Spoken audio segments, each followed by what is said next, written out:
ঠিক আছে, আমার সাথে একসাথে আপনারা ভয়েস রেজ করবেন তো?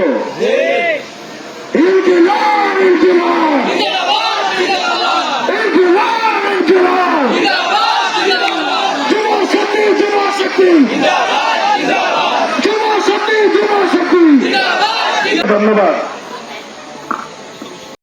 এই 54 বছরে পর্যায়ক্রমে আমরা শাসকের পরিবর্তন করেছি। আমাদের ভোটাধিকারের মাধ্যমে ইচ্ছায় অনিচ্ছায় প্রকাশ্যে গোপনে যে যেইভাবেই পারি আমরা শুধু শাসকের পরিবর্তন করেছি। কিন্তু এই বছরে 24-এ সেটা ছিল ভিন্ন পথ। অনেকেই 24-এ কাটা করে দেখে অসম্মান করে। দুইটা পদ্ধতি আছে, একটা নিয়মিত, একটা অনিয়মিত। ভালো করে খেয়াল করবেন। নিয়মিত পদ্ধতি হলো নির্বাচন হবে, যে দল বিজয়ী হবে সরকার গঠন করবে। এবার আসলে অনিয়মিত পদ্ধতিটা কি? অনিয়মিত পদ্ধতি তিনটি।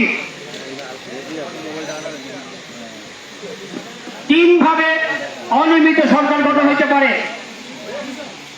এক হলো সামরিক শাসন। আমি বাবন খারা আছি। সামরিক শাসনের মাধ্যমে দেশ সরকার পরিবর্তন হতে পারে। দুই, গণ আন্দোলনের মুখে সরকার পরিবর্তন হতে পারে, যেমনটি হয়েছিল বিএনপির আমলে, সারা বাংলাদেশের আমলে। সারা দেশের মানুষ জনরোষে ঝাঁপিয়ে পড়ছে, শেষ পর্যন্ত মানুষের গণ আন্দোলনের কাছে মাথা নত করে সরকার পদত্যাগ করেছে। সেটা হলো গণ আন্দোলন।